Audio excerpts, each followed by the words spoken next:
Bonjour tout le monde, j'espère que vous allez bien. Bienvenue encore une fois sur The Purpose Talk. Alors aujourd'hui, nous allons commencer une série de vidéos qui a pour thème le chrétien et le célibat. Voilà, donc il s'agira dans cette série de vidéos d'entrer dans les détails pour savoir comment se préparer en tant que chrétien avant de se mettre en relation, avant de se mettre en couple, comment se préparer à tous les niveaux, donc dans tous les domaines. Nous allons aborder différents aspects, différents domaines de préparation avant de pouvoir entrer dans une relation. Déjà, il y a tellement de mauvaises pensées, tellement de pensées négatives, tellement de préjugés sur le célibat. Je me dois de commencer en disant que, en tant que chrétien, tu dois savoir que le célibat n'est pas une malédiction. Le célibat n'est pas un sort, une mauvaise période ou franchement comme une malédiction. Il ne faudrait pas que tu considères le célibat comme une mauvaise chose parce que le célibat n'est pas une mauvaise chose. Au contraire, le célibat, c'est une bonne période. C'est une période parfaite pour prendre soin de soi-même, pour se développer en tant que personne afin d'être une bonne personne pour une autre qui nous attend. Donc pour la personne qui nous est destinée. Donc c'est vraiment une très bonne période où c'est possible pour nous, voilà, de se développer en tant que personne, mais aussi de se développer en tant qu'enfant de Dieu, de développer notre intimité aussi avec le Seigneur qui est notre premier amour. C'est facile de dire qu'on est en couple et c'est facile de se mettre en couple, mais c'est aussi très facile de se retrouver à être avec la mauvaise personne ou de se retrouver à être la mauvaise personne pour cette autre personne-là. Tu veux la bonne personne. Tu dis tout le temps, ah, moi je veux quelqu'un de bien. Moi je veux telle personne. Moi je ne veux pas comme ça. C'est toi qui as les critères les plus demandants. Et c'est toi qui recherches la personne parfaite. Mais est-ce que toi-même tu es la bonne personne? Parce que de la façon dont tu recherches la bonne personne, tu recherches la personne parfaite, correcte, qui craint Dieu, qui a vraiment tous les critères indiscutables. C'est de la même façon que cette autre personne-là aussi cherche quelqu'un de bien. Mais pour être la bonne personne, il faut être préparé. Pour être la bonne personne, il faut bien avoir vécu son célibat. Il faut bien s'être préparé pour rentrer dans cette relation-là. Avant de commencer, j'aimerais préciser en fait les relations dont je vais parler ici. C'est-à-dire que la préparation pour entrer dans la relation dont je parle, c'est une relation chrétienne. Une relation qui sera fondée sur le Seigneur, les principes de la Bible, et une relation qui va mener au mariage. Je ne suis pas en train de parler ou donner des conseils ou parler de préparation pour des gens qui veulent se mettre en couple pour forniquer ou des gens qui veulent se mettre en couple juste pour se mettre en couple ou pour une histoire de go égard ou pour une histoire de voilà, on veut juste essayer, voir, ou on veut juste chiller, ou on veut juste voilà, profiter l'un de l'autre. Ici, tout ce que je vais dire sera basé sur la Bible, sera basé sur des expériences en tant que chrétienne. Donc, juste vous prévenir avant de commencer cette vidéo. Si tu es là et que tu comptes te mettre dans une future relation, mais pas pour arriver au mariage et que tu te dis que ce ne sera pas une relation fondée sur le Seigneur, cette vidéo ne va pas t'aider. Dans le livre de Cantique des Cantiques, le chapitre 8, verset 4, la Bible nous dit « Ne réveillez pas l'amour avant qu'elle ne veuille ». Si la Bible ici nous demande de ne pas réveiller l'amour avant le temps, cela sous-entend qu'il y a un temps pour toute chose. Il y a un temps pour aimer, il y a un temps pour l'amour. Alors, on ne peut pas se lever sous un coup de tête ou juste parce qu'on a envie ou juste parce que nos hormones nous poussent à l'amour pour aimer quelqu'un ou pour décider de se mettre dans une relation. C'est impossible. La Bible ne le dit pas comme ça. Ce n'est pas comme ça que ça fonctionne. En tant que chrétien, ça ne fonctionnera pas. Tu ne dois pas réveiller l'amour avant le temps de l'amour. Et donc, ça sous-entend que l'amour a un temps. Si la Bible te demande de ne pas réveiller l'amour avant le temps, cela sous-entend qu'il y a un temps pour aimer. Il y a un temps pour l'amour, il y a un temps pour se mettre en relation. Mais s'il y a un temps pour aimer, c'est qu'il y a un temps pour se préparer à aimer. Parce que si le temps d'aimer n'est pas encore arrivé, cela sous-entend que le temps avant le temps d'aimer, c'est le temps de se préparer à pouvoir aimer. D'où l'importance de la préparation avant de rentrer dans une relation. D'où l'importance de bien vivre son célibat. D'où l'importance de bien se préparer avant d'entamer quelque chose, avant d'aimer, avant que le temps de l'amour n'arrive. Ce que tu dois comprendre, c'est que, en premier lieu, le célibat n'est pas une malédiction. En deuxième lieu, il y a un temps pour aimer. Donc, le temps de célibat a tout son sens. Alors, je vais parler de la préparation, donc comment se préparer à entrer dans une relation, bien vivre son célibat. Mais je vais aborder ce thème-là sur 3 grands plans.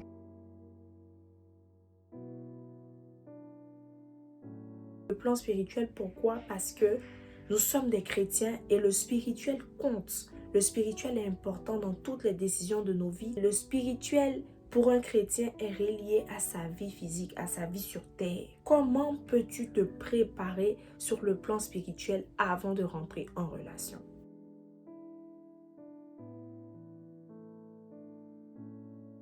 Avoir une vie de consécration, de sanctification, de prière, d'intimité avec le Seigneur.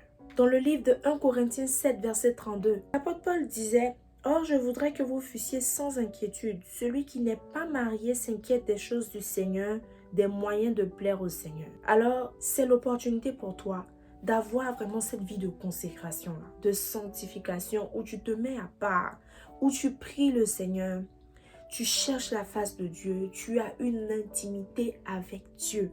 Parce que c'est lui notre mi-amour en fait. Et moi, je me dis que tout découle de là, de notre relation avec Dieu, de notre intimité avec Dieu. Parce que si tu veux te mettre en relation avec quelqu'un, lui, il sait ce qui est bon pour toi. Et il sait tout ce qui va se passer d'avance.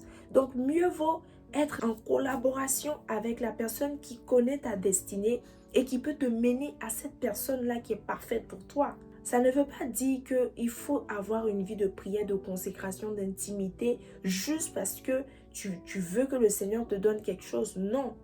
Mais ce que j'essaie de dire, c'est que il faut que tu aies cette vie de prière-là. Cette vie de prière-là, pas seulement pour ton futur mariage ou ta future relation, mais une vie de prière pour être tout le temps en communication avec le Seigneur parce que c'est vraiment lui notre source, c'est vraiment lui la base. Donc il faut avoir une vie de consécration. Il faut te mettre à part, il faut chercher la face de Dieu. C'est le moment pour toi d'aller dans des veillées de prière, dans des retraits de prière. C'est le moment pour toi de participer activement aux rencontres de prière, aux rencontres de jeunes, de retraites de jeunes, etc. pour chercher la face de Dieu de tout ton cœur, de toute ton âme, de toute ta pensée, de tout ton être. Voilà, donc c'est comme si ce moment est dédié à rechercher le Seigneur. C'est absolument un moment pour rechercher la face du Seigneur, pour plaire à Dieu.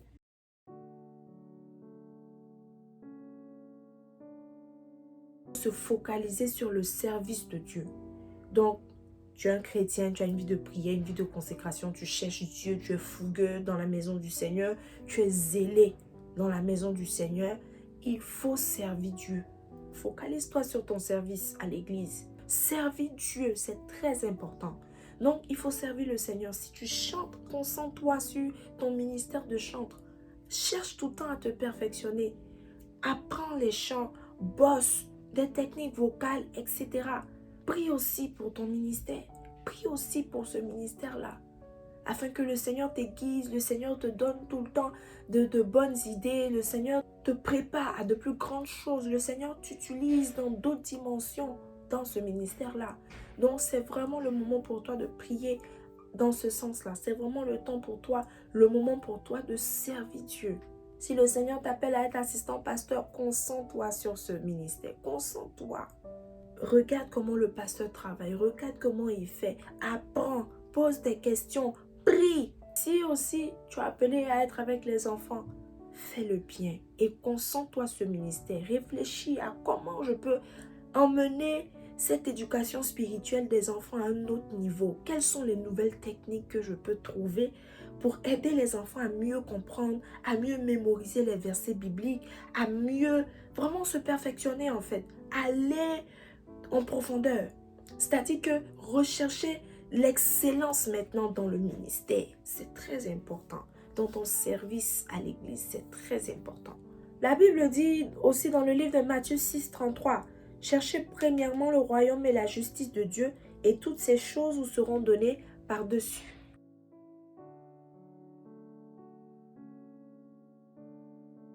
S'investir dans sa communauté chrétienne. C'est très important pour toi de t'investir. Parce que beaucoup aujourd'hui, ils servent Dieu. Ils vont à l'église juste les dimanches. Je vais juste pour chanter. Et puis la semaine, je ne connais pas mon église, je ne connais personne. Bien évidemment, il y a des exceptions. Ton travail, donc des contraintes professionnelles, des contraintes à l'école, ça peut se comprendre.